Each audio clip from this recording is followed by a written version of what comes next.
all, and welcome back to my channel. My name is Misty, and of course the channel's name is Speculative Magpie.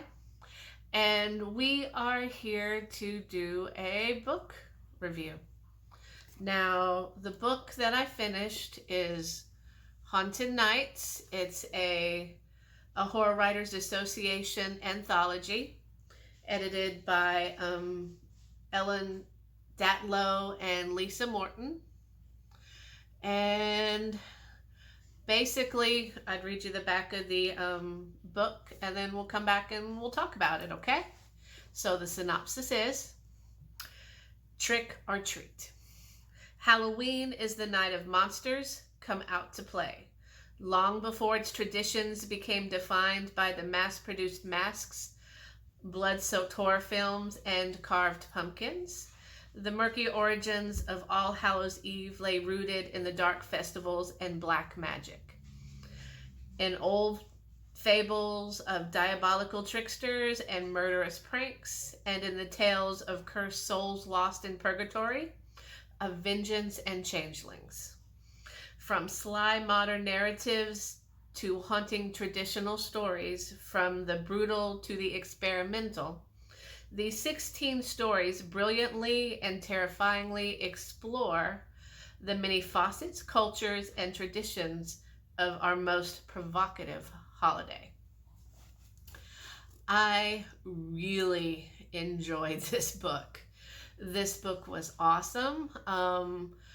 There really wasn't a story that I didn't like in here. I liked some stories more than others, of course, but this was just a really good book. To be perfectly honest, I don't know how to review this because it's 16 different stories written by 16 different authors, and they were all really, really good.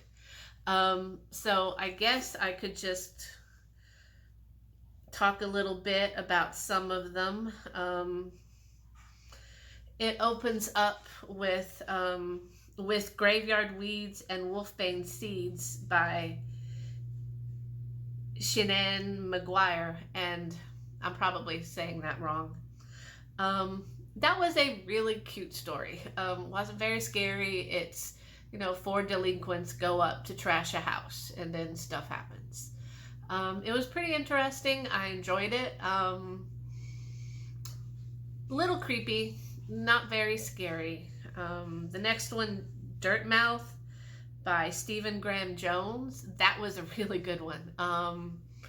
It kind of deals with a man trying to connect with his children after their mother died. And he sort of, kind of in a roundabout way, takes them to the place where their mother died, and basically a cabin in the woods. And what happens on Halloween when the veil thins. It was, I'm not gonna lie, it made me a little emotional when I read it, but I'm a mom of, 2 boys, so that happens. A Small Taste of the Old Country. What was that one about? Small Taste. Oh yeah, that was a good one. That one dealt with these guys in Argentina. That was really good. I don't want to really talk about that one too much and give it away, but it's kind of a revenge story, and I like those. Excuse me, I need a little bit of coffee. My throat's kind of dry. So let's see. Then the one after that one, Wick's End. That one, I believe, was about Jack, the old story where he kind of like wanders the world, and on All Hallows Eve, he tries to find someone to take his place. I love those stories. Any story with Jack and his lantern is just one of my favorites. The 17-Year Itch by Garth Nix. I'm not gonna lie, when I saw that Garth Nix wrote this short story, I may have like gotten really excited because I love Sabril. Those stories are just awesome. And this was, I won't say surprising, because if you've read the Sabril stories, those have kind of a little freaky edge to them. So this one was definitely takes place in an asylum, and something happens every 17 years on Halloween, and it's kind of messed up and kind of gross. One really scary though. Let's see. Witch Hazel. Witch Hazel by Jeffrey Ford. I'm not playing right now. You are so cute, but go away. No. But Witch Hazel by Jeffrey Ford. This story made me go, ew. It grossed out. It was really good, really messed up, and I felt uncomfortable reading it, which is a definite plus for me.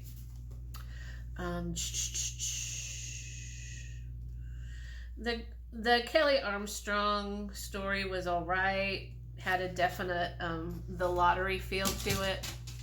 I can't pronounce that, so I'm not going to try. I think it's Welsh. I don't do Welsh really well. We're Never Inviting Ember Again was, I hated the narrator, but I still liked the story. Quit bringing me your toys. I'm not stopping.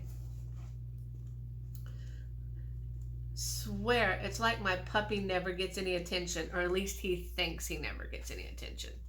Sisters by Brian Evenson was interesting. It's probably my least favorite of the group, but that still doesn't mean anything because it was still really good. All Through the Night. Oh yeah, that one. That one hurt. That one was a very emotional story, but it was so well written.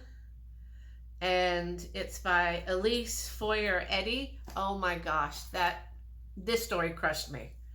But it was really, really good, and definitely had that otherworldly feel to it. It was probably this one and the next one, which is A Kingdom of Sugar, Skulls, and Marigolds, are my two favorite in this whole series. While All Through the Night kind of crushed me and broke my heart, A Kingdom of Sugar, Skulls, and Marigolds actually made me cry. This one was just so good. It deals with, please, I'm going to mess this up. The Day of the Dead. And it was just so good. I loved it so much. Definitely read that one if you get this story. The next one, The Turn. That one was all right. Definitely kind of ranks up there with the sisters. Jack by Pat Cadigan was pretty good. It's sort of like a modern take on, the Jack story where he wanders the world. It was cute. It made me chuckle in some spots. Lost in the Dark by John Langan was really good. It's the longest story in here. I don't want to give anything away, but it deals with, a film crew, which I thought was a real interesting move for this one. Really enjoyed it. The First Lunar Halloween was sad by John R. Little. No, it's just The First Lunar Halloween. I thought it was sad. Again, not really my favorite, but it was still pretty good. All in all, this is a 5 out of 5 read for me. I really enjoyed this book. I'm glad I finally got through it. So I really, if you want a book of Halloween stories that aren't necessarily gruesome or gross or anything like that, I'd pick this one up. Just, watch out for Witch Hazel. That one kind of gave me the shivers. So I'll talk to you guys later. Thank you for coming and seeing my book review, and come back next time where we will talk some more about some books and things. Okay? Talk to you later. Bye.